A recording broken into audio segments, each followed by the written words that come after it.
Ken Harrison sent over to me today, and I'm going to discuss that.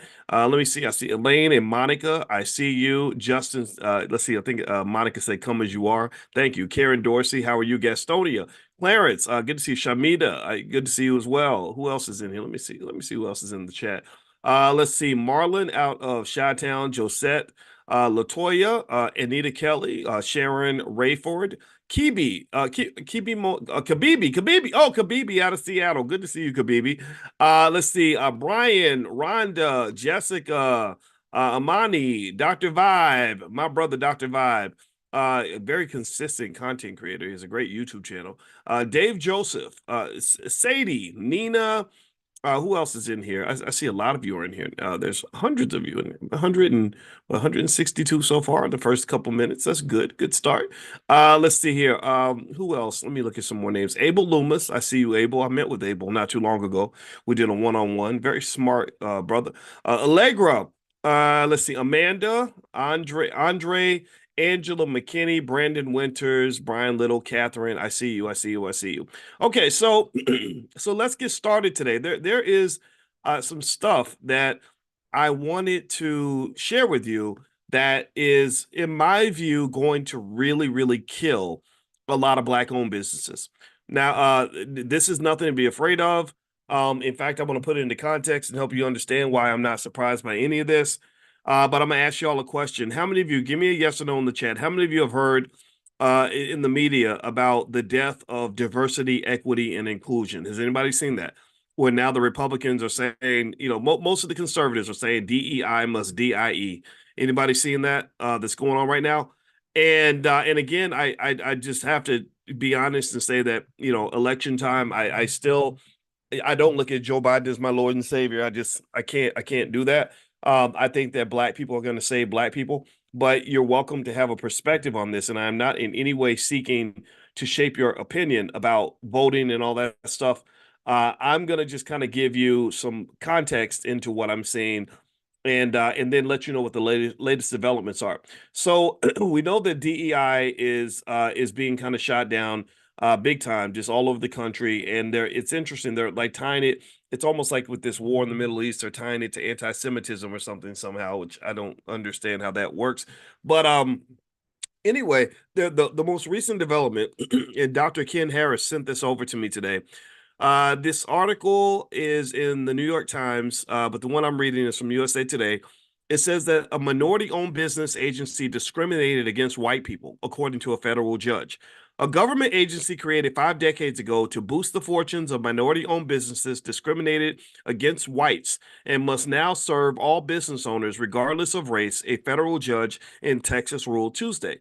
Siding with white business owners who sued the Minority Business Development Agency for discrimination, Judge Mark T. Pittman of the U.S. District Court for the Northern District of Texas said the agency's mission to help disadvantaged businesses owned by Blacks, Hispanics, and other racial and ethnic groups gain access to capital and contracts violates the rights of all Americans to receive equal protection under the Constitution. Quote, if courts mean what they say when they ascribe supreme importance of constitutional rights, the federal government may not flagrantly violate such rights with impunity. The MBDA has done so for years. Time's up, Pittman, who was named to the federal bench by President Trump, wrote in a 93-page decision. Pittman directed the Nixon-era agency to overhaul its programs in a potential blow to other government efforts that cater to historically disadvantaged racial and ethnic groups. The ruling marks a major development in the broader legal skirmish over diversity, equity, and inclusion that is likely to fuel a re-energized conservative movement intent on abolishing affirmative action in the public and private sectors. And that's pretty much done. I mean, affirmative action at universities and in corporations is pretty much gone. Most universities do not care what race you are. They're not going to give you any special preference on that. And then also corporations like Google, stuff like that, have pretty much gotten rid of their diversity departments. So diversity used to be something. In the beginning, I think it was something that was taken seriously up until maybe the 1990s or so. And then it became something that somehow miraculously ended up benefiting white women and gay people more than Black people. And then because it began to pretty much mean anybody who wasn't Black, who wasn't white, who wasn't a white male. So anybody who wasn't a white male was seen as part of the diversity pool. So that means an Asian woman or, an Arab man was put on the same footing as you. Dr. Claude Anderson talks about this, about how these programs that were intended for us were eventually diluted and watered down. Now the organizations, they don't even pretend to care about diversity anymore. Like, remember when companies used to write these nice little diversity statements and say that we support diversity and we believe in the diverse workforce or whatever, but they never really did anything. Like, they never actually followed through on it, because you'd still go get that job and you'd be the only black manager in the entire department out of like 80 people. You'd be the only black person there. And they would claim diversity. Why? They'd be like, oh, we got a disabled person here. We got a white woman over here. We have an Asian man here. We have a gay person over there. So we got plenty of diversity. That's sort of what diversity eventually came to mean, was anybody who was not a straight white male. That was what it kind of ended up becoming. And I still remember when I was at Syracuse University and I was kind of dealing with some stuff with them. And I have no hard feelings toward the university. I mean, sometimes when you get pushed out of something, you get pushed into something better. So God had a better plan for me. So I have no ill will toward that institution. However, a racist is a racist, and this was a racist institution. And when they were kind of giving me a hard time, I came back and I said, well, you know what? Let's assume I'm not qualified. Let's assume that I'm just, let's assume whatever you think that I am, you live with that. But now I want to look at you. I want to put the spotlight on you as much as you want to put it on me, because that's the problem, I think, for black people, is that we become very self-conscious. We become very much focused on what people think about us. And when they give us one little criticism, we kind of get nervous and think, well, maybe that's why we didn't get the opportunity, is because I did this. I made a mistake last year, or I showed up late 2 times. And you'll see a white guy who did the same thing 50 times and still got the opportunity, right? So I said, okay, let's assume that I don't belong here. I was in my late 30s at the time. I said, you know what, I got other things I'm gonna do with my life. But I said, but now let's turn the spotlight on you. Let's look at their hiring record, and I want you to tell me how many people, African American people, they have hired in the last 20 or 30 years. How many black people have they promoted? So here's what they did. This is real crazy. They because they were concerned about the negative media attention that my case was getting, because they were getting a hard time, because people didn't understand how your most famous professor on your entire campus is still deemed to be unqualified. Like, there were people who were sending their kids to Syracuse so they could take my class, so they could learn from me. So they were like, how is this guy, and he's the only black person to get a PhD in finance in the year 2002. Like, what's wrong with him? And really, it's okay. I understand why they didn't want me around. I mean, I'm not exactly the easiest black person for white people to deal with, right? Because I'm very honest and very direct, and I'm not scared of you, and I think I'm smarter than you, and I'm gonna challenge you, and that's what it is, right? It's just, I don't know. It was in my DNA. So I understood why they were not comfortable with me. But what was funny was the way they responded when the reporter, they called me, when he did call them, and he said, tell us about your diversity at this campus. They went out, they released this crazy statement. They said, oh, it was like 70 black professors on the campus. And another African American faculty member called me up, and she said, where are all these people that they're claiming that they have, all these black people they're supposed to have on this campus? I don't know where they are. And what they were doing was they were kind of creating like this shit stew, where they were just throwing in anything that wasn't a straight white male, I guess, and just saying all this. I don't know, or maybe throwing in people from any country where they weren't white, like any Indian person, any person from Jamaica, any person from Africa, and just kind of making this pot, because we said this, there aren't that many African Americans around here, and they're not. So they were just flat out lying, right? And that's what a lot of institutions would do, right? First, they went from, really, I think, in the very beginning, maybe after the 1960s, it seemed like there was an effort to try to really have diversity. I remember in the 80s and the 90s, I remember there was like this sort of idea that if you are black and you're good at what you do, then you're going to have a lot of companies coming after you. When I came out of college and I had the highest grade point average and all that, I had people tell me I could write my own ticket in terms of getting opportunities or whatever. So that's the reason why I'm not against affirmative action, because I benefited from affirmative action. So you'll never hear me say, "Oh, affirmative action is bad and it's just a terrible." No. I benefited from it, and I used it, right. I used it to get that opportunity at Syracuse. It helped me to get into my PhD program. So affirmative action to me is something that I would definitely support if it were available. Now, here's the thing, though. Here's the thing. Here's the caveat. Here's the caveat. Y'all ready? You want to hear this? Okay. The caveat on this, or the disclaimer, or the little point I also have to make, is that if I had known then what I know now, I would have taken a different route. If I had known then what I know now, I would have done it all different. And when I was a college graduate, 21 years old, if I'd known then what I know now, or if I had an older person like me, this is why I talk so much, because I know some of y'all are young, and I want to be there. I want to be for you what nobody was for me. I had no significant mentors that could really tell me the game in an honest way. And so if I'd known then what I know now, here's what I would understand. And these are things I figured out maybe 15 years later when I met Dr. Claude Anderson.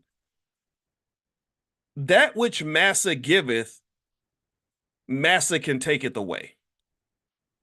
That when you are in a space where all you know as a black person is how to go get a job from a white guy, and they say to you, "Hey, you know what? We really feel bad about this racism thing. We stole all your money, we beat you up, and we destroyed your whole community. But here's a job. We'll give you this job because it'll make us feel better, and it'll give you a little bit of relief because we want to move into this post-racial society and all this other nonsense that they speak." Well, that feels good at the moment. It feels great. And then you get in there and then you find out a couple of things. A couple of things you find out is that number one, being invited into their space does not give you the type of equity and type of power that you need to really shape the culture of that space. So what happens is that you're out of the frying pan, you get pulled into the fire, where you are in this uncomfortable scenario where you're surrounded by all these people who don't understand you, don't really support you, don't really like the fact that you're there sometimes, or at the very least can only tolerate you if you do exactly what they say and behave exactly as they behave. That's why a lot of you never went to the office parties at your job, because you didn't feel comfortable around the people that you were with, because you were just different. It's not that they were trying to be bad people. It was just a little weird, a little awkward, right? And so the other thing is that if you know history, see, this is why Dr. Claude Anderson is so important, because he teaches us history about these things. If you know the history of American political will, what you will know is that which massa giveth, massa can take it away. Massa will take it away. That there have been many examples throughout American history where folks basically said, "Oh yeah, we're gonna do the right thing over here," and they get it through Congress and they pass some bill, and then you get all comfortable with whatever they gave you, and you start living off that. That becomes your lifeline. That is your survival mechanism. And then they're like, "Oh yeah, we decided not to fund that anymore, so we're gonna pull that back. Yeah, we're gonna go ahead and take that money back now."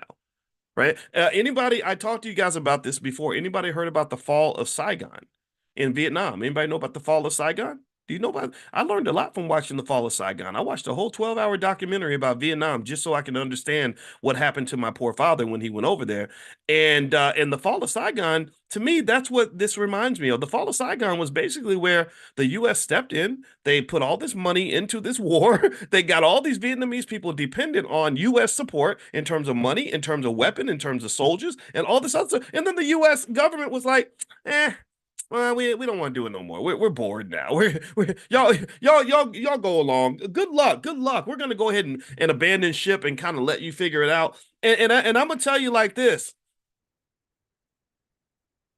That is deeply connected to something in economics that you might call a type of risk assessment, in the sense that when you are dependent on somebody who doesn't have a lot of skin in the game, or somebody who's flimsy, or who might bail on you after they've gotten you to invest your blood, sweat, and tears into an idea, or somebody who might leave you at the altar after you done spent 6 months preparing for the wedding, that's not a person that you want as your partner. That is not an adequate ally. That is not somebody you want to integrate with. You do not want to connect your fate to people who might abandon you when they get a little bit bored or uncomfortable. This is true for romantic relationships. This is true for business relationships. This is true for political relationships. So when I see right now that America has changed, the tide has turned, suddenly all this diversity, equity, and inclusion that they spent decades putting into our heads, decades getting us dependent upon, now it's gone. And it ain't coming back no time soon. It ain't coming back. What are you going to do? What are you going to do? And what should you have done? And I'm going to tell you, I don't know if I sound bitter when I say this, but I don't trust those bastards one bit. And when I say those bastards, I'm talking about lying people. I'm not talking about this ain't white, black. This is not me being anti nothing. This is just me saying I don't trust people that are not solid and consistent in what they do. And even then, you got to always have a plan B. You have to have a plan B. So if I could go back in time, let's circle back. If I could go back in time to my 21-year-old self, that little young, arrogant hotshot that I thought I was, didn't know nothing, thought I knew everything. I got humbled though, real bad in my PhD program. I got really humbled. I would say to him, I'd say, yeah, you are big stuff. You got good grades and they're going to give you the best jobs, but you need to have a plan B. The best thing you can do for yourself, 21-year-old Boyce, is learn how to start a damn business so you can have some assets of your own. Take that extra money and stop wasting it. Start putting that money in the stock market. And then at some point, you graduate to the point where you can own some real estate. Because if you own something that is actually yours and you control something that is actually yours, you have a plan B in case these flaky people flake out on you. It's okay to integrate and partner. You can partner with them, but you got to have a plan B. The writing has been on the wall for a long time. Dr. Claude Anderson also, you guys know we've been doing this weekly class for probably about 4 years now. Every Wednesday night at 8:30, by the way, and for those of you that want to keep coming in. And one thing Dr. Anderson also educated us on, thank God for people like him, is he talked to you guys about reconstruction and all the promises that were made after slavery. Anybody remember 40 acres and a mule? How many of y'all remember 40 acres and a mule? Give me a yes if you remember when they promised us 40 acres and a mule and a whole bunch of other stuff, the Freedmen's Bank and all these other things they were going to do. And they bailed on that. Is there one person, how many of you in here own 40 acres and a mule? Is there any person that either owns or inherited 40 acres and a mule? Anybody got your donkey, or you know about your granddaddy's donkey or your great grandmama's donkey? Anybody get 40 acres and a mule? Whose family got 40 acres and a mule? I bet you this. I bet you that any of you that do have 40 acres and a mule, because I know some of y'all have some money. I bet any of you that do own 40 acres and a mule, you went out and you bought the 40 acres and a mule. You found a way to get the capital to obtain that 40 acres and a mule. And that is a much more stable way to enter into an economic situation than what we were doing before. I do not understand. I will never understand how we can turn to the very people who enslaved us, beat us, tortured us, stole all our stuff, humiliated us, and put us through hell, and then look to them as the people that are going to save us from the hell that we're in already. I don't understand. You turn into the devil and calling him God. You turn into Satan and calling him Jesus. I just don't understand it. I do not understand it. So here's what I'm going to say to you. And this is controversial because I'm still processing this. I believe true reparations will come to our community when we earn it ourselves, when we find a way to get it ourselves. It sucks. I know it's not fair, but life ain't fair. Life is not fair. War is not fair. Competition is not fair. And you are in a competition, you're in a battle, you're in a war. You're in a competition for scarce resources. And the other thing too about America is that the government that you're looking to provide your financial security or to provide your pathway to being made whole from what you've gone through. Oh, that government is literally increasing the debt level by $1 trillion every 100 days. How many of y'all knew that? Did y'all know that? That federal government debt is growing by $1 trillion every 100 days. And how many of y'all think that that's going to slow down? How many of y'all think that one day Congress is just going to wake up and say, oh, no, we need to live below our means and balance the budget and watch our spending. We got to be careful with our spending. We're going to cut programs. They ain't doing that. They're not doing that. They're not going backward. That's a faucet. That goes in one direction. No, you can't rewind that VCR. It moves forward. It's an 8-track. It ain't a cassette. It's an 8-track. 8 tracks can only go forward. So ultimately, this is what I'm seeing with this, and what I really think that you want to do, those of us that are prepared, those of us that want to be prepared, you're gonna have to just commit to doing the work. Here's the thing: you're already working hard. How many of you worked hard going to school? You did 12 years in school. Everybody, how many of y'all worked hard to graduate from something? Everybody got a degree of some kind, high school diploma, college degree, master's degree, PhD, law degree, right? How many of you have gone to work? Give me a yes if you've gotten up and gone to work every day, right? So think about this. You're already working hard. You're already doing it. You're already there. You're already who you need to be. All I'm asking you to do is take that energy gun, that economic energy gun, and just shift the direction of it a little bit. Keep working hard, keep doing what you're doing, but instead of just working hard for the boss, work hard for yourself. Instead of just working hard to show up to work every day, show up to build that black-owned business every day.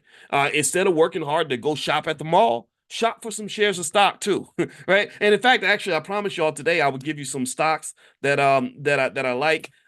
You know what? If you text the word money to 87948, there is a list of stocks in Africa, and actually, I'll put the link in the chat too.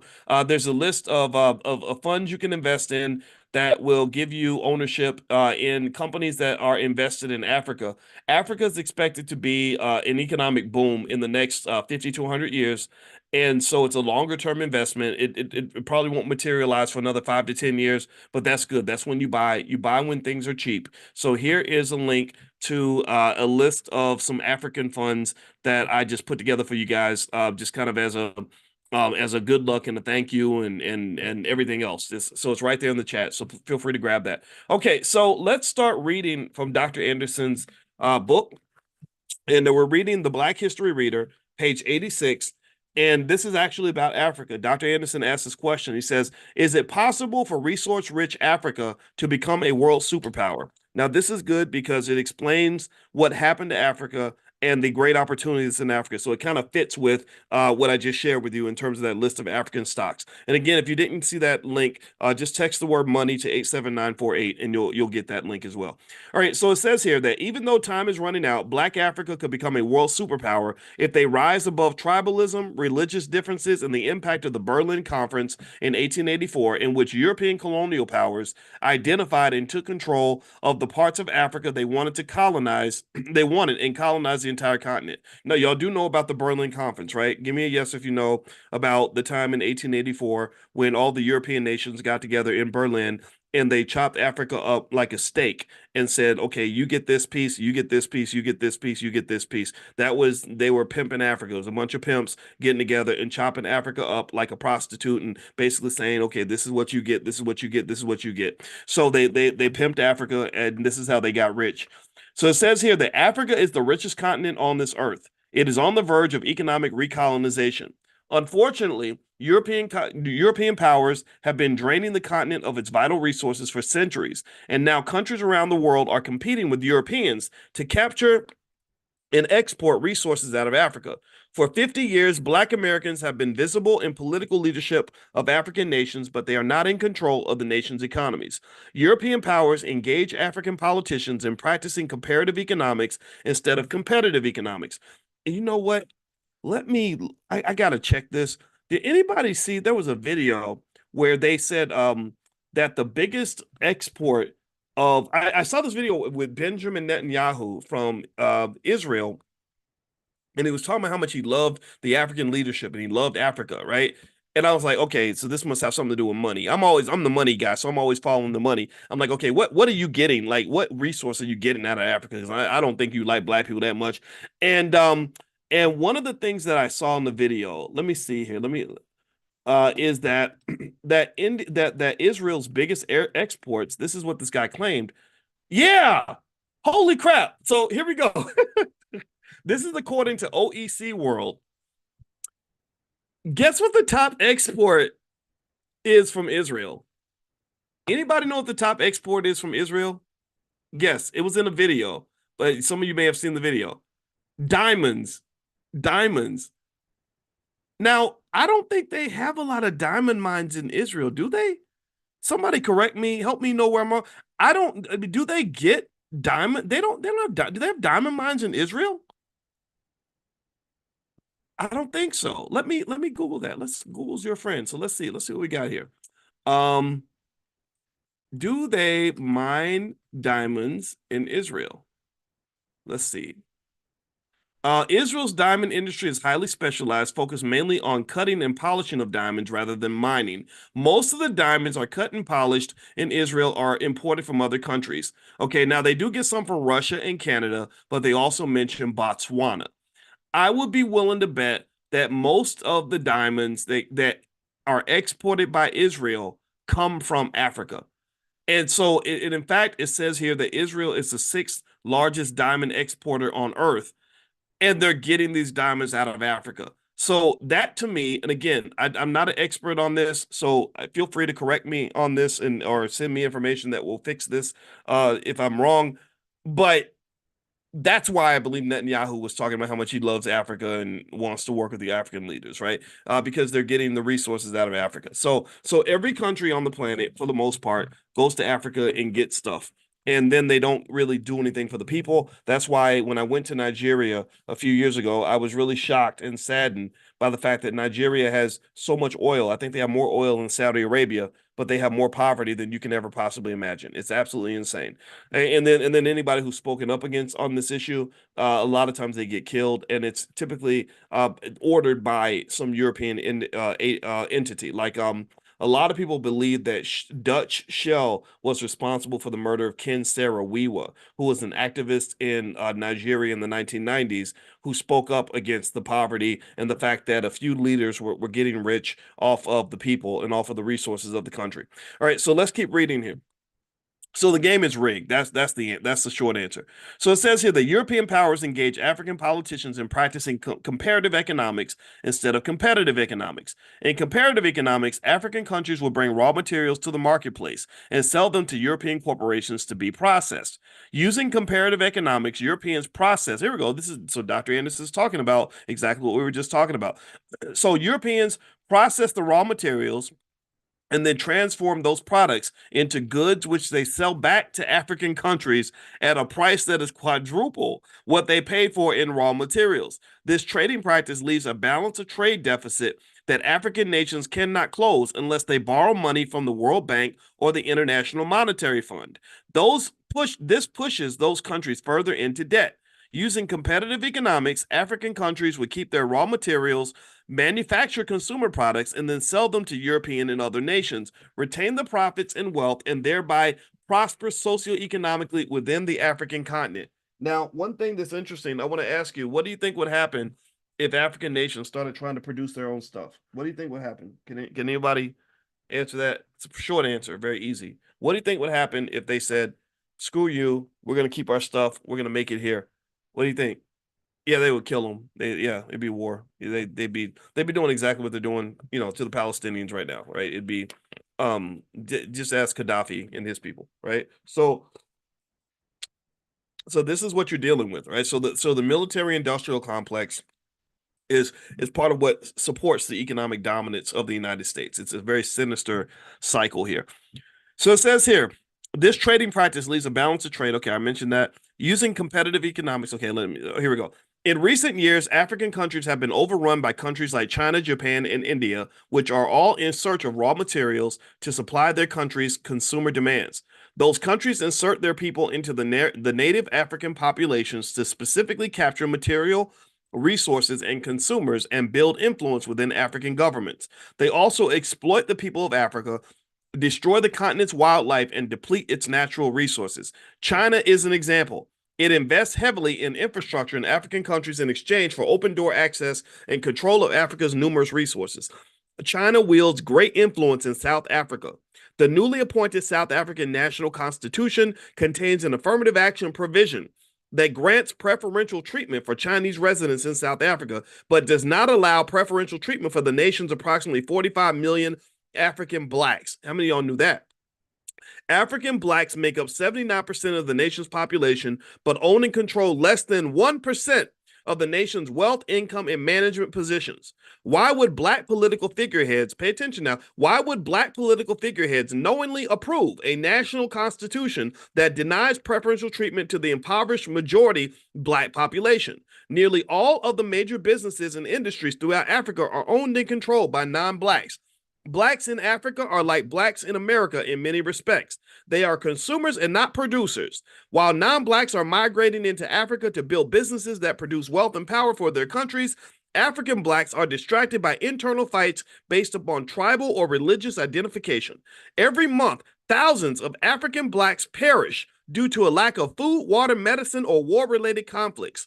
Within a few years, foreigners will take control of the resources of the African continent, and African blacks will be locked into a permanent underclass, the same fate that looms for American blacks. So what he's doing is he's telling you that if you don't change your culture, if you don't change your economic culture now, your children and grandchildren are going to be slaves. They're going to be oppressed. They're going to be a permanent underclass.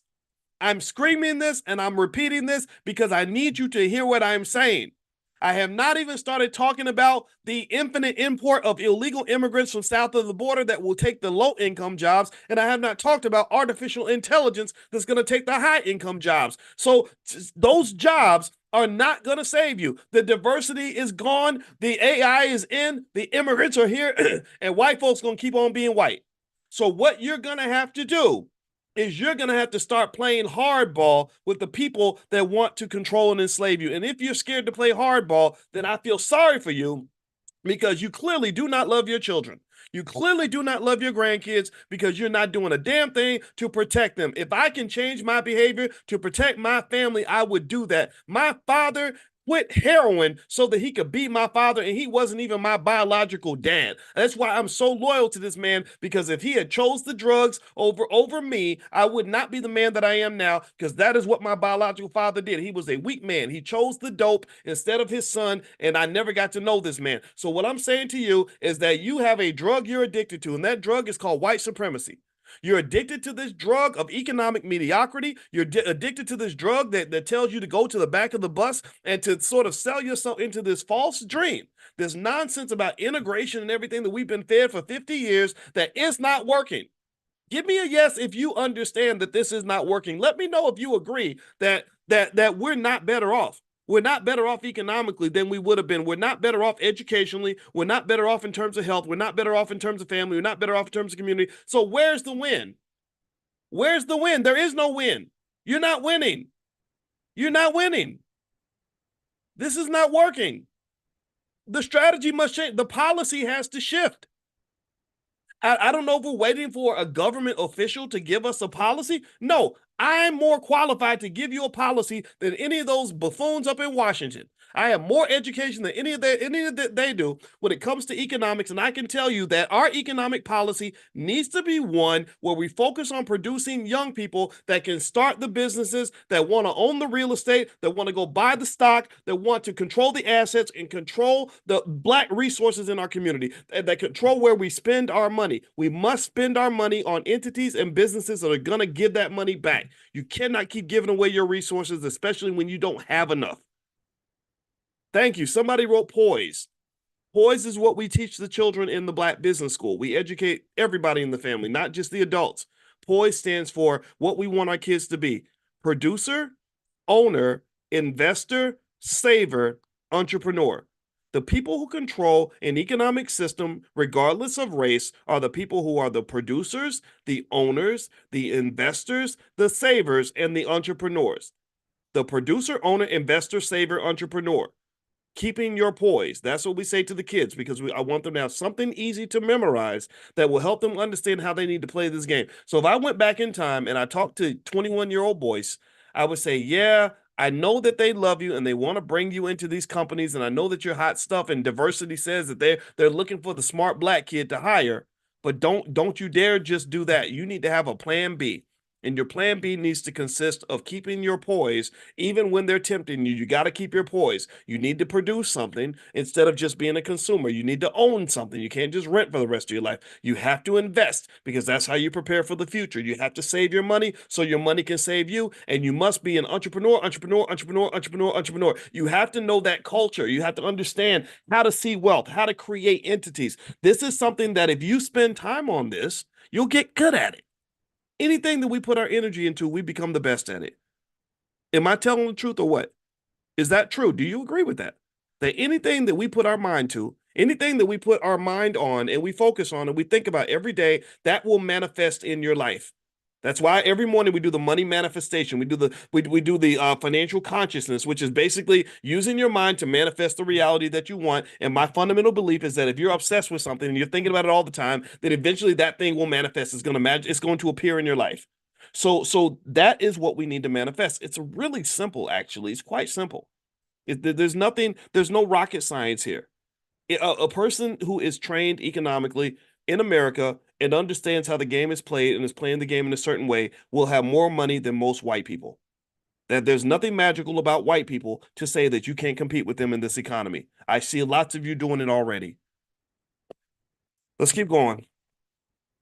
All right. So, by the way, we're reading The Black History Reader by Dr. Claude Anderson. His website is powernomics.com.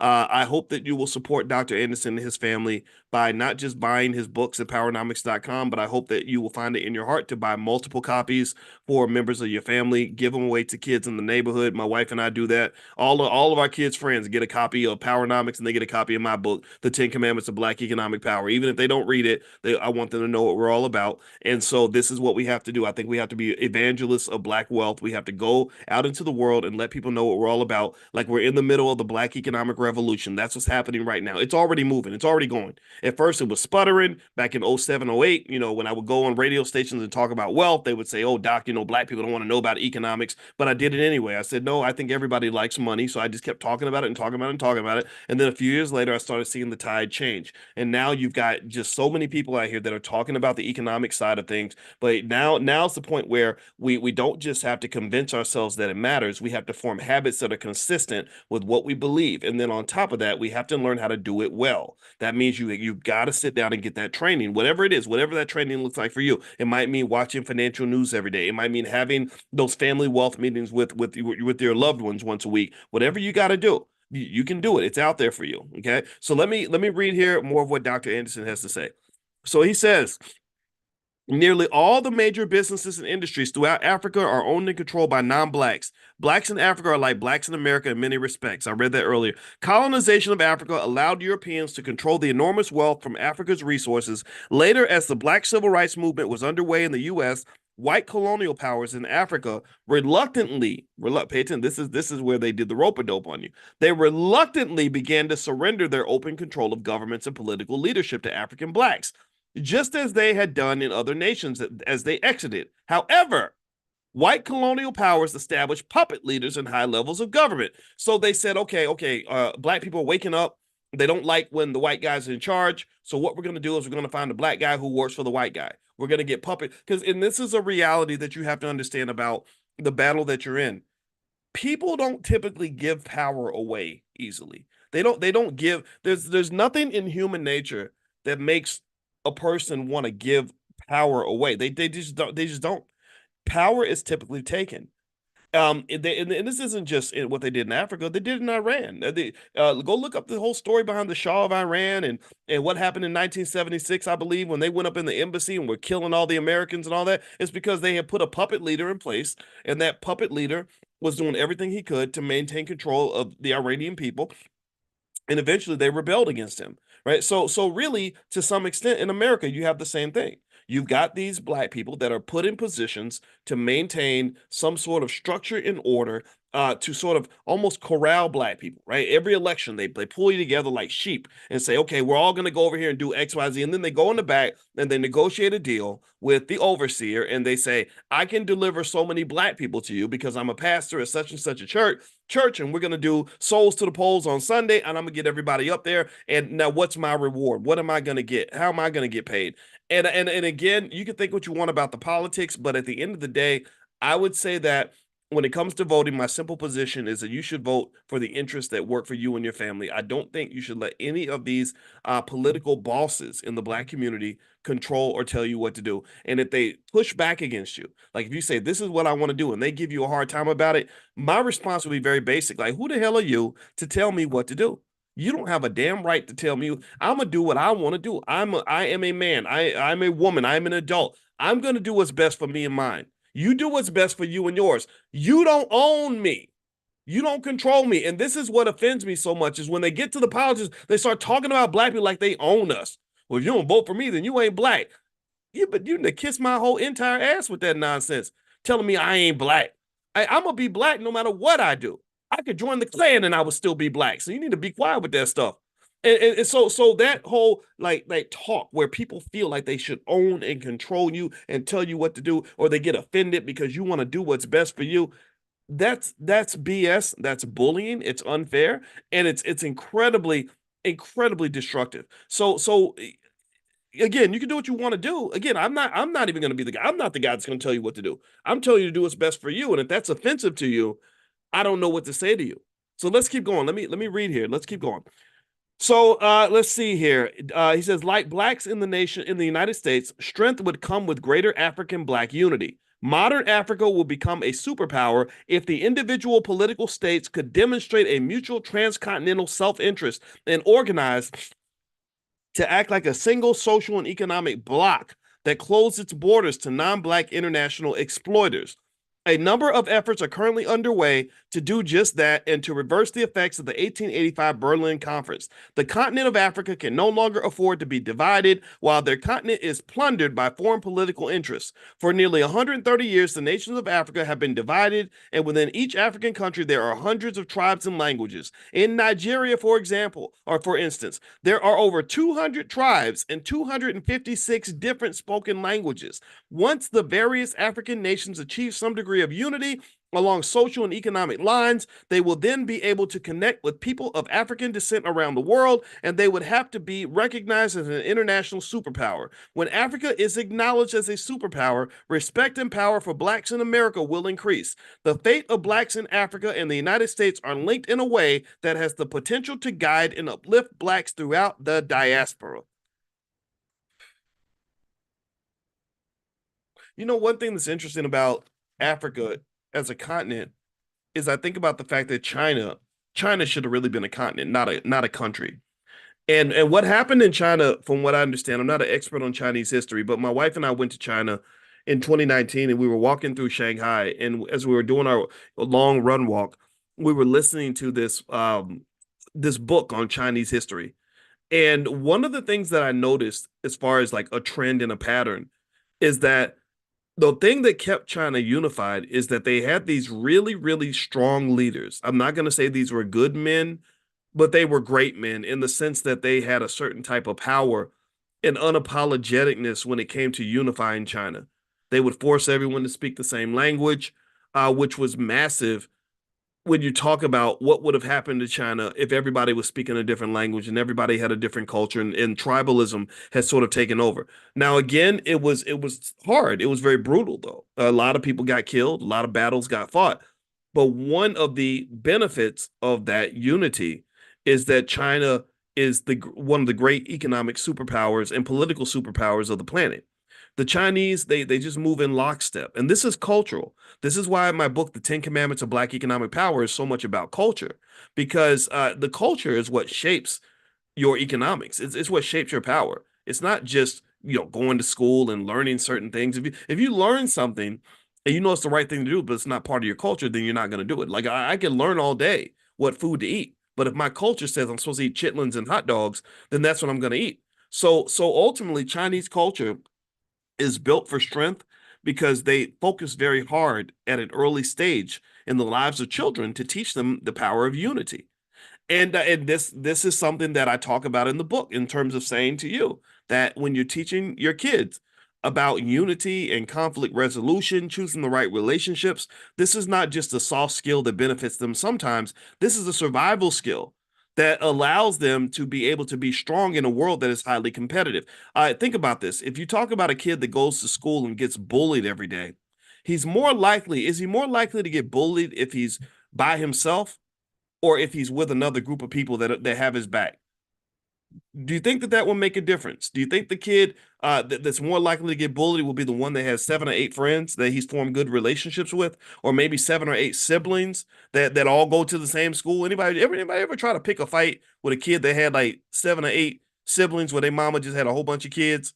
You're not you beat up one of them, you're gonna be fighting for the rest of your life because you can't you're going to get whooped. You don't mess with that kid because you're thinking, wait, they got They got their brother and their cousin and they blah, blah, blah. And that's how life works. That's how economics works, actually. Certain people get picked on because you have no allies, and then certain people don't get messed with because somebody else has their back. Well, maybe Israel's kind of like that right now. The United States is the big brother. I had a fight one time. This is just a stupid little side note, but I remember one time I got in a fight with a kid that I could easily whoop. He was short and skinny, and he was talking a whole lot of smack. We were on the basketball court, and I just, I didn't want to fight him, but he was getting on my nerves, so I think I just threw him on the ground. His older brother came to the basketball court with a shotgun, right? And I was like, oh my God. So I thought twice before I mess with this kid again, right? Now, obviously, this is like ridiculous, but that's just a real life scenario that describes what I'm saying here. Um, if you have somebody that has your back, this is why the broken family was so critical to destroying the black community and controlling us, is that they want you out here as an island. They want you diluted. Integration was designed to dilute your power. If you have people around you and institutions around you that support you and have your back, you're stronger than a person who has no allies. Now, in case you're wondering what happened with the guy who came out with the shotgun, I talked my way through it, actually. I explained to him what was going on, and I guess he knew me as a guy who wasn't going to go pick fights, and I didn't get shot that day, so thank God that didn't happen. But I just remember that being like a hell of a wake-up call, and so that just came to mind as I'm talking to you guys about the importance of just understanding those little nuances of economics that people don't talk about. Most economic power in America is gang affiliated. It's gang affiliated. Like Apple Computer is just an economic gang. They all operate in the same code of conduct. They have each other's back. They all wear the same little uniform, the same little logo on it. They follow the same protocols. If you don't follow the protocol, you get kicked out of the gang. And as a result of that, they have a tremendous amount of economic power. In fact, ironically, Apple just got sued by the European Union because their gang was so powerful. They just had to pay a massive fine for having monopoly power because Apple and Amazon. Thank you, Melody wrote Amazon. That you got me thinking about Amazon.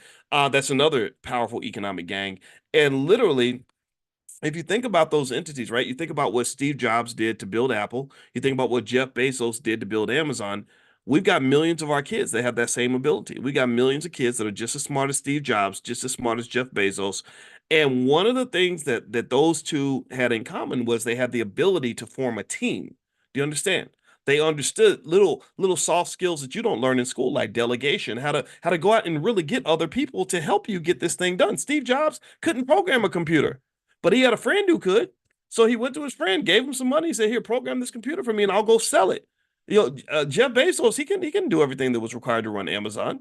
He could take a year off and do nothing and still make something like $500,000 an hour or something, literally sitting at home doing nothing because he's got all these teammates that are helping him to get the job done. So ultimately, my question becomes, when are we going to sort of address our culture and sort of say, what does it look like for us to get to the point where at least our smartest people, the ones who are capable of institution building, learn how to delegate and not always think that everything needs to be done by them or that they need to be the man or that they need to accomplish everything by themselves.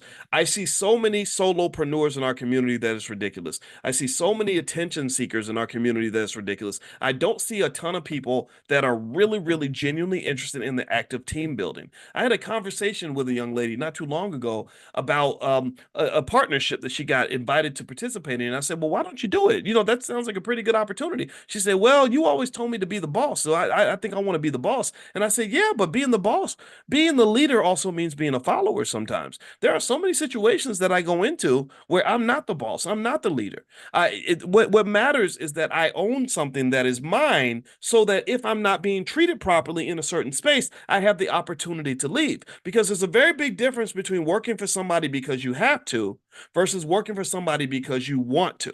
If you want to, then you can get up and just go. If it doesn't work for you anymore, but if you have to, then you're stuck. You're trapped. So ultimately, a lot of us end up trapped. Well, how does that trap occur? Well, it's because of what you're trained on when you're a kid. You're not trained on all the moves that you need to make to be able to liberate yourself. And now, before it was optional. For a long time, it was very optional to do the stuff that we talk about here, and you would still be okay even if you didn't. Now it's not optional anymore. Now it's mandatory. Now, all of us who were heavily dependent on the corporate plantation are gonna have to have a plan B. It's no longer something that you might do if you're extra ambitious. Those folks might drop you in a second and they're not going to feel guilty about it. You can't come back and say, "Oh, well, y'all racist." They're going to say, "So what? We don't care." Yeah, say what you want. There's no you have no backing. Your allies are gone. This is the fall of Saigon. They have abandoned you. And just like in the fall of Saigon, when the United States government abandoned the people in South Vietnam, people came from the north and they said, "Oh, your daddy ain't here no more. Now I'm gonna shoot you in the head in front of your family. Now I'm gonna kill." They were killing people in the street. That's what they did. When the fall of Saigon happened, they went in and they went after everybody who sided with the Americans and they took those people out. So ultimately, what I'm saying to you is that you have to have your own back. Black people do not have any genuine allies. We just don't. We don't have anybody that's really going to stick with us the way we need to be stuck with. I don't believe any of it. I don't believe it for a second. I just don't. I just don't. Because I know too much. But what I do know is that we can have our own backs. I do know that Black love conquers all. I do know that if you have your own back and you have my back and I have your back and we have each other's back, that's all that we need. Dr. George C. Fraser says this all the time, and I love him for saying this. He says Black people are all that Black people need. You run around the world chasing all this other stuff and all this acceptance from all these other people, and I need this person to like me and that person to like me. You don't need none of that. You just need to like yourself. Because if you like yourself, then you're going to value yourself. If you value yourself, then you're going to invest in yourself. And if you invest in yourself, then you're going to develop yourself. Do you understand what I'm saying? Most of your businesses, your best business ideas died because you left that damn thing neglected and abandoned while you went off working for Massa. That's what you did. You went off and you spent 40 hours a week building somebody else's business and spent 0 hours that week building your own. And then you wonder why your business died and his business flourished. He had record profits because you showed up to work every day and got there early and worked 10 straight hours a day with full concentration on building something for his family and his community. And then you did nothing for your own. And now you come back and your business idea is dead. It never got off the ground, and it didn't get off the ground because it was a bad idea. It did not get off the ground because something went wrong. It didn't get off the ground because you didn't invest in it. It's a balloon with no air. You didn't blow any air. You used all your oxygen blowing up his balloon. That's what happens. That's why things die. And that's what I'm saying to you. Let's circle back here. Let's circle back. And then those of you who want to come to the money manifestations that we do in the morning, the financial consciousness training is 10 a.m. Eastern every morning. Text the word morning to 87948. If you text morning to 87948, I'll send you an invitation. But literally, the reason I started doing that, if you know me, if you've been hanging out with me for a while, you know I've never taught a class every single day before. I've never done that before. But I woke up in 2024 and I said, damn it, I need 2024 to be different.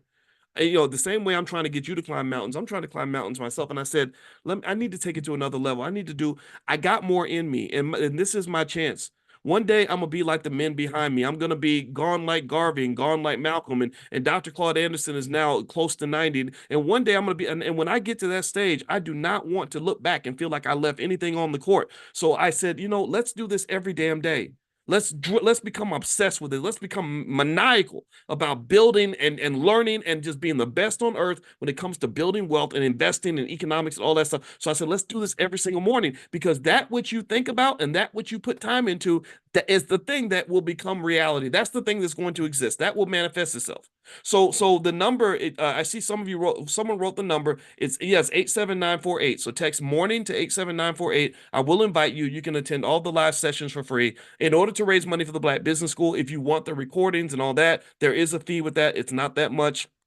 And so if you want to actually sign up and get all the archives, which is definitely worth the investment, you can go to drboycedaily.com, drboycedaily.com, or my team can share the link. I think Amani's in here in the chat, and she can share the link where you can sign up if you want to. But if you don't want to do that, you can still come to the morning sessions, the live sessions, and that's something we're just offering to everybody that's in the Black Business School, just as a courtesy, because I think that what we got to do is we really have to put our foot into this, right? And what I'm really trying to do by talking to you on a regular basis is I want you to be puffed up with enough confidence to take the lead in this, in your space. When you go into your space and you go back to your neighborhood, you go back to your city, you go back to your family, you are the economic leader of that space. I'm not playing with you when I tell you that I know my stuff. When I tell you that I'm introducing you in what I think is a pretty unique way to revolutionary cutting edge economic concepts, that's not a joke. That's an area where I don't stutter when I say that to you. So what I'm saying also is that if you spend a little time here, you've got enough that you can go back and you can take the lead.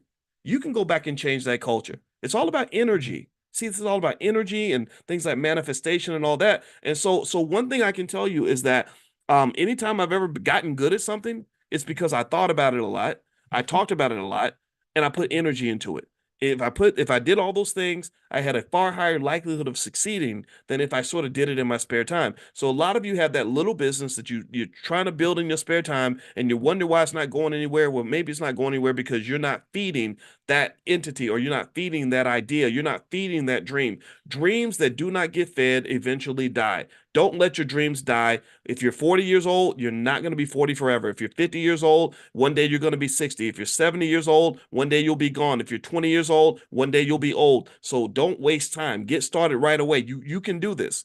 And again, not only can you do this, but you must do this. Again, they're not playing anymore. They're not even pretending now. They're not. I mean, they used to at least pretend, like, oh yeah, yeah, yeah, we want diversity, and yeah, you can embarrass us by telling us that we don't hire any black people.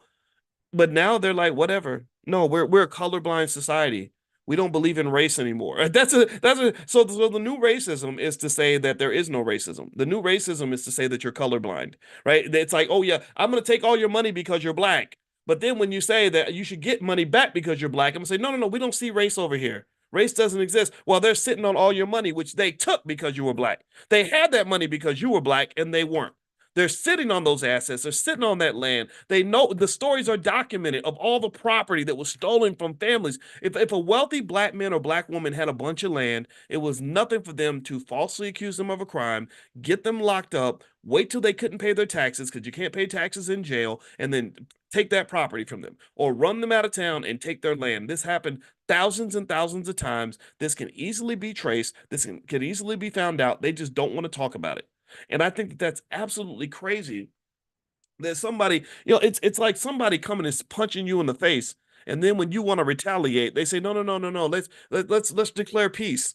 It's like, no, wait, how are you going to declare peace when it's time for me to punch you in the face? I'm trying to get something just like you did. You hit me, now I'm gonna hit you back. Oh, now you're talking about peace, but you weren't talking about peace when you punched me in my face. So ultimately, all this equity nonsense that they talk about in terms of saying that it's reverse racism and all that, this is not reverse racism. This is simply you getting back the stuff that you're supposed to have.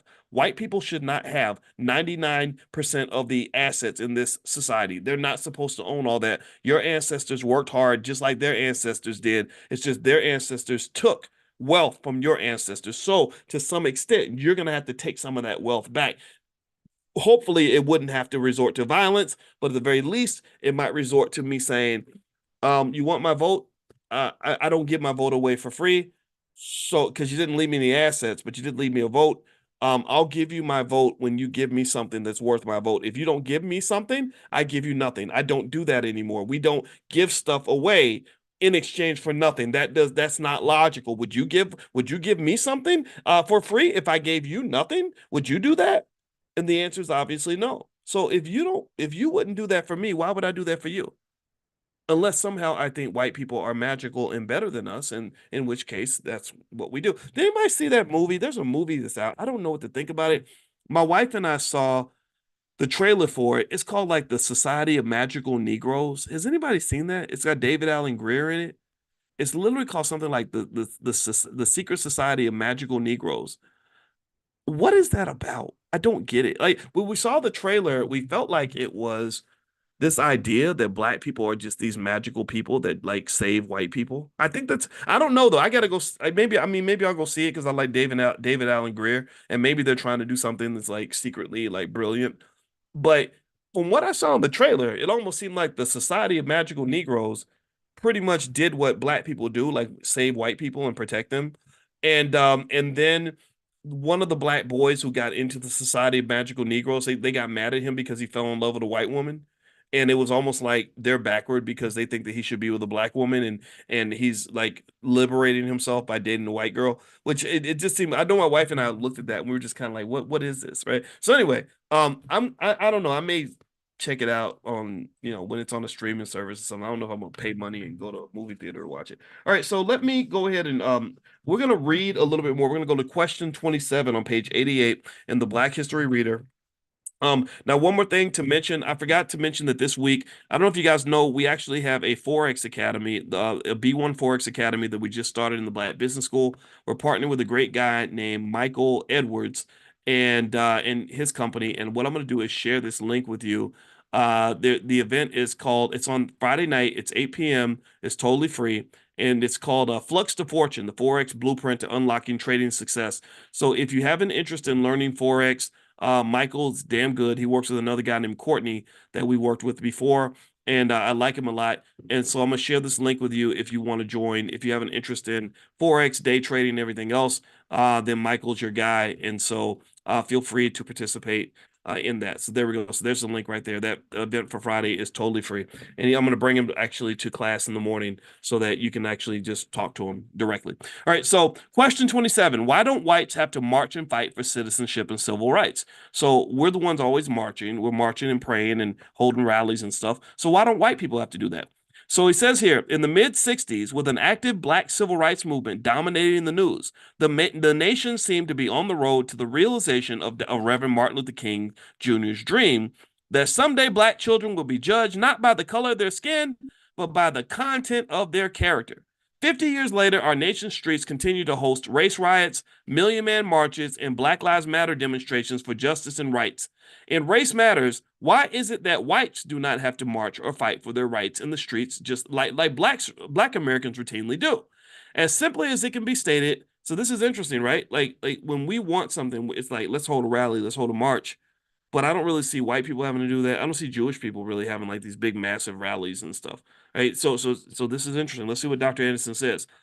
He says, as simply as it can be stated, whites do not have to march and fight for their rights because their rights are the foundational principles of this country. More specifically, the nation's founding documents blessed whites with freedom, security, and an abundance of happiness. They do not have to fight or demonstrate for their rights. Consider these facts. 1. The entire U.S. Constitution and its amendments bestowed on whites all of the rights, freedoms, protections, and privileges of first-class citizenship. 2. The U.S. Constitution was crafted as the nation's first affirmative action plan, and it was strictly for whites. 3. The nation's first nationalization law of 1790 declared America to be a white nation, which was symbolized as the American dream for European whites seeking property and the rights to acquire free native Indian land and free black labor. 4. So they built their dream on your back, basically. That's what he's saying here. 4. The nation's immigration laws were designed to ensure that whites will remain the majority population with dominance and control over everyone else's rights and privileges. 5. The U.S. Supreme Court has been filled with white jurists who historically rendered judicial decisions that preserve white superiority and advantages. 6. Slavery-based maldistribution of nearly 100% of the nation's wealth and power into the hands of dominant white society determined opportunities and rights that still exist today. Number 7, slave codes, black codes, Jim Crow segregation, and extra-legal organizations reinforced the protected whites, so things like the KKK. White Americans have a monopoly on rights in America. Blacks who march for their rights must do so with the full knowledge that only the civil rights laws and 3 constitutional amendments enacted during Reconstruction, but whose original intents were later corrupted by the U.S. Supreme Court, ever sought to guarantee rights for black people. Most of today's problems that confront blacks were created and sustained by whites to protect their institutional rights and privileges and unearned wealth. Equally as important is the reality that racial segregation was established and fought for because whites believed they had the right to say who would be their neighbor, whom their children would attend school with, and who would sit beside them in a restaurant. Whites hold their rights to be constitutionally sacred and therefore are unwilling to share any portion with black people who the U.S. Constitution defined as property, 3/5 of a human equal to field animals. It was the 13th and 14th Amendments to the Constitution that granted citizenship and paper or illusory rights to black ex-slaves. So all the rights that they gave you were illusions, and they were easily taken away. So again, you see DEI being taken away, but somehow that was supposed to be your salvation. That was when it really was just a window that was open for a couple of decades. And now that window has been closed. So what I'm saying to you is that the pathway that works best is one where we build some sort of institutional ownership and equity stakes in things that we own. So what has to occur is that we have to stop thinking of economic success as what kind of job you get, how much money you make, what kind of car you drive, what kind of apartment you have. None of those things matter when it comes to economic success. They might be symptoms of your economic success, but that's not the definition of your economic success. Economic success should be measured by what you own, what you control, what assets belong to you. What do you have equity in? Do you have a capital base? Does everybody know what a capital base is? We've talked about that before. Do you have a capital base? Do your children have a capital base? Does everybody know what a capital base is? We've talked about this 1,000 times. What is a capital base is more important than a damn college degree. A capital base is more important than a college degree. Do you understand? A capital base matters more than any degree you'll ever have in your life. A degree is a ticket. It is a ticket into an economic system that gives you the opportunity to possibly, if you're lucky, build a capital base. That's what a degree does. I got a lot of degrees. I could fill my whole wall up with degrees if I wanted to. So I know what a degree does. I've given degrees. That's what professors do. We graduate people and give them degrees. I know what a degree will do for you, but I know what it will not do for you. The capital base. So we need to change the definition of what it means to graduate. I don't want to hear about you graduating from high school, college, nursing programs, master's degrees. That's nice. Congratulations. But the real graduation is when you graduate, that you have enough of a capital base that you have hit the singularity. What is the singularity? We talked about this in Money Manifestation, our economic consciousness training. The singularity, in case you don't know, is this is something that you will only find in the Black Business School. This is something we created specifically for the Black community. You will not find this in any finance book, anywhere, or use it in any institution. The singularity is when you can make enough money from your capital base that it matches or exceeds the amount of money you make from your job. Because when you can make enough money from your capital base that it can recover from and override the money you make from your job, that means that you are technically free. That means you can walk away from that job. That means that you have the ability to do what you want to do. I sat down with a student the other day, true story, and we were going through his stock options, and he was showing me the options he was selling, and he did not make a lot of money. His after-tax income was a little less than $3,000. I'm not going to say his name. He might even be in here. And either way, I want him to know I'm very proud of him. That's why I'm telling his story, because I was super happy for him. And I sat down and I said, okay, let me see your portfolio. And let me tell you what this brother had done. He has saved up about $16,000, right? And it's crazy because, you think about how much money we make over the course of our lives. It should be easy to save that amount, but most people can't do it. Most people don't do that. But he had discipline. He'd saved his money. He had $16,000 and he bought some stocks and he was selling the options or whatever. And I calculated, I said, well, change this. Did you change this and change that in here? Why don't you tweak your portfolio and do this and do that? And he made those changes and we calculated. I said, let's see how much money you're going to make each month from the portfolio you have. And the amount of money he made was exactly identical to the amount he made from his job. And I don't know exactly how he felt. I felt like he was like emotional about it. I know I was emotional. I was happy. I was like, wow, look at you. You are free. This is so awesome. You have literally doubled your income by being financially disciplined and investing. He was not born with a silver spoon in his mouth. He didn't get a massive inheritance. He sure as hell wasn't white. Not that now, don't mind you. If you're white, you can come meet with me. Everybody should be learning from intelligent Black people. So I don't dislike white people. I have to say that every now and then. I have to re-up that so that people don't get scared. But really, so this myth that you get that somehow, oh well, in order for you to be financially secure, it's impossible because they don't have enough jobs for Black people. They're not doing this for Black people, doing that for. Well, yeah, it's impossible for you because you're just solving the problem in the wrong way. It's impossible for you to get a ride because you're waiting for the bus that's never going to arrive. That's why it's impossible for you to get to your destination. But there's a lot of other ways for you to skin that cat.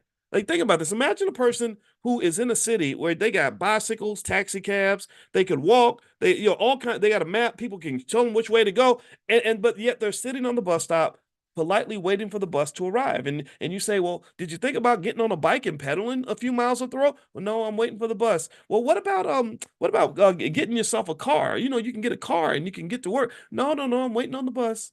I'm waiting on, but master gonna pick me up anytime now. And you sitting there and you just sitting there like boo boo the fool, waiting on a damn bus, and the bus ain't coming. And then when somebody says, "Well, why didn't you come to work that day? Why weren't you there? What happened?" And you say, "Well, I couldn't get there because the bus never got there." And they're like, "Yeah, but there's no other way for you to get there." No, it was. I mean, how am I supposed to get there? How am I supposed to get to work if there's no bus? If the bus doesn't arrive? Well, maybe you should broaden your thinking.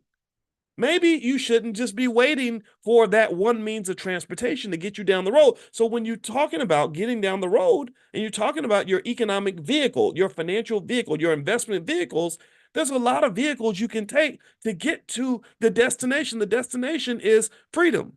The destination is financial security. The destination is happiness. There's a million ways you can get there, but they only taught you one. They literally were like, just go to school, make good grades, get a good job, and the company's going to get you there. Corporate America ain't doing that for you. Corporate America they're so raw with it that they're not just screwing black people, they're screwing white people too. Go look at all the headlines right now that will show you that credit card debt is at a record high. Student loan debt is at a record high. Automobile debt is at a record high. There is a retirement crisis happening in America right now. 1/3 of all Americans between the ages of 65 and 70 have to go to work every day because they don't have any money in retirement. Why don't they have any money in retirement? Well, because they got rid of pensions and said, oh, we're going to let it go in your hands and you just put money in your 401k and that's going to take care of you. The 401k and the IRAs were not designed to be the entirety of your retirement plan. And so people did not put in as much money in there as they needed to. And for years, people would say, well, you need $1 million to properly retire, but the average person only has $30,000 in the 401k. So now these people are old and they're over 65 and they have to go to work. This is what's happening in America right now. And you're expecting the government to save you, and the government itself is drowning in 35 trillion in debt, with that number increasing by 1 trillion every 100 days. What are you going to do? What are you going to do? Are you going to sit here and sit on the Titanic and wait for somebody to save you while you're sitting on the damn Titanic? No. I'm telling you, we got the black people's lifeboat over here, and it's got room. There's plenty of room for everybody. Let's get on the damn lifeboat and get off this sinking ship. You have to do that. So again, this is not even just racial. Black people, we just get extra screwed. That's what happens with us.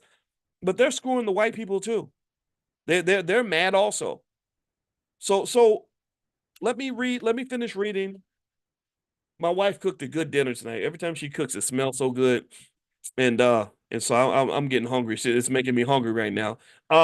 Reminder: that if you didn't get that list of African stocks, let me give you the link so you guys can go get it if you want to pick that up. These are assets you can invest in. Some of you had asked me to compile a list of stocks you can invest in with Africa. So the list is here. Let me grab this for you. All right, I'm gonna put this in the chat. And feel free to go take a look. Also, you can text the word money to 87948, and I'll send you stuff that way too. There's a really good training, how to make money without working. You can take a look at that. All right, so let me put this in here so you guys can have this. And also, if you want to join us tomorrow morning for money manifestation, our financial consciousness training, just text the word morning, MORNING, to 87948. And it's okay to be on multiple lists if you don't mind. I mean, I might text you every now and then, but hopefully you'll only get text from me when I add value to your life. And if that's not the case at any point, just let me know. All right. So and the other thing too is that the Forex event is on Friday and it's 8 o'clock. So if you want to learn Forex, Michael Edwards will be here. He's a great guy, super smart, and talked to him this afternoon. And so the Black Business School, I mean, when it comes to Black economics, we're the best on earth at this, and we're committed to it. And you see us in here doing this every day. So I hope that we've earned your trust and your respect. All right, so what's for dinner? Asked Ken. I think she made like cheeseburgers or something.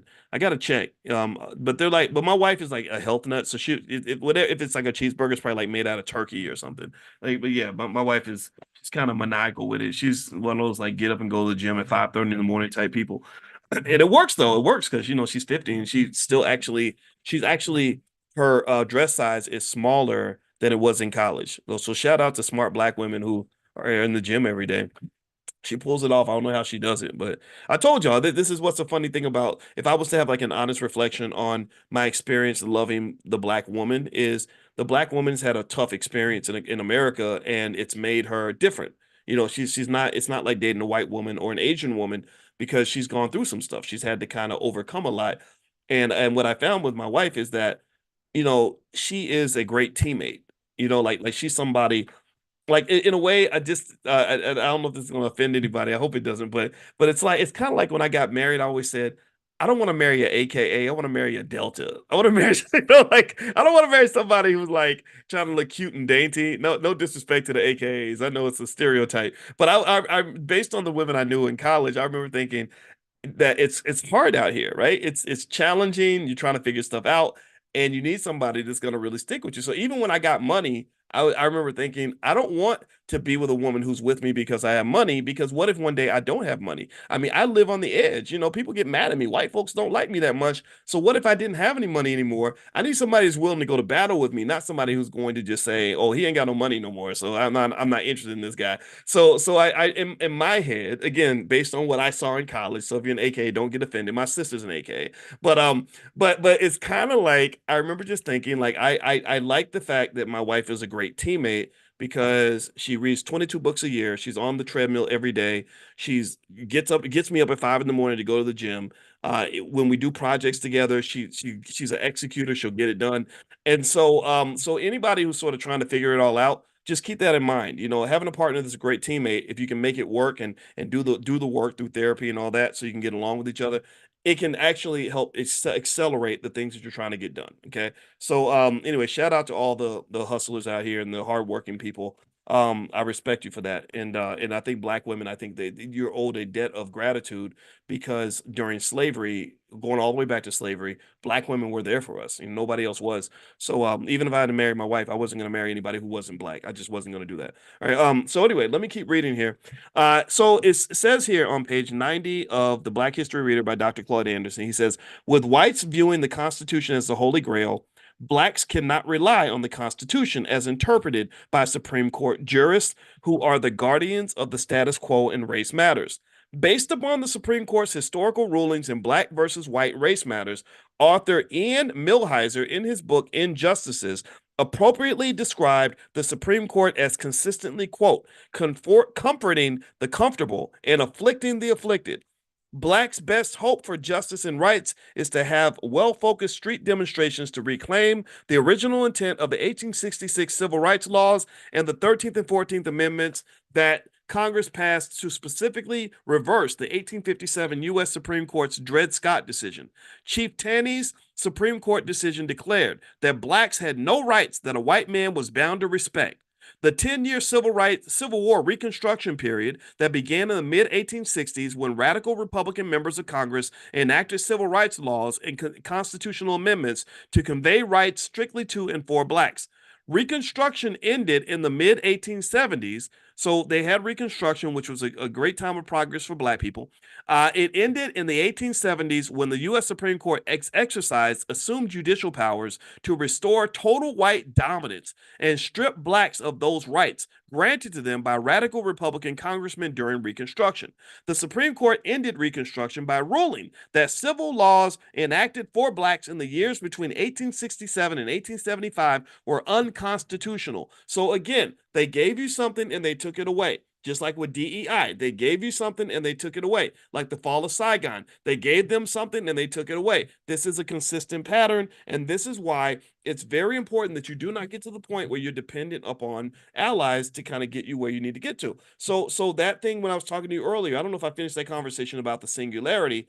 I think that should be the real graduation. Or can you hit the singularity? And if you can't, can you make sure your kids hit the singularity? What does that look like? If I've got me a 4-year-old, I'm thinking, okay, I'm going to do things like maybe the $5 a day investing plan. Again, text the word stock to 87948 if you don't have a copy. I'll send it to you. But I'm going to do something like the $5 a day plan. And by the time that kid is 25, they got a couple $100,000 in assets. In addition to having the assets, they know how to manage the risk of those assets. They know how to nurture and protect those assets. Maybe they can sell some stock options. And then that child has hit the singularity in their 20s, which means, what does that mean? That means that they have the ability to match their job income with their investment income because they have an adequate capital base, which means they have effectively graduated. In the School of Black Economics, they have graduated. They have a degree on their wall now because they've reached the singularity, which means that if they go to a job and they get mistreated, they can tell their boss to kiss their black ass, or if they're not happy, or if they want to start a business, or if they have a dream that's bigger than the damn job, they can go do all of that without letting money control them and keep them incarcerated. You see, they lock you up as soon as they can because they need slaves that are going to move forward this big engine of American capitalism. That's what they need. And if you don't have a plan, if you don't have financial consciousness, then they're going to suck you up and chew you up and spit you out, and you won't know what happened to you. That's why you've got millions of people right now, 66 years old, who cannot afford to retire, who have been working for 45 years. How in the hell have you been working hard, going to work every day, getting up, busting your butt, doing double shifts, coming in every morning, sacrificing time with your family, been doing that since the 70s and the 80s, and you don't have enough money to retire? That's crazy. Your boss has enough money to retire. Your landlord probably has enough money to retire.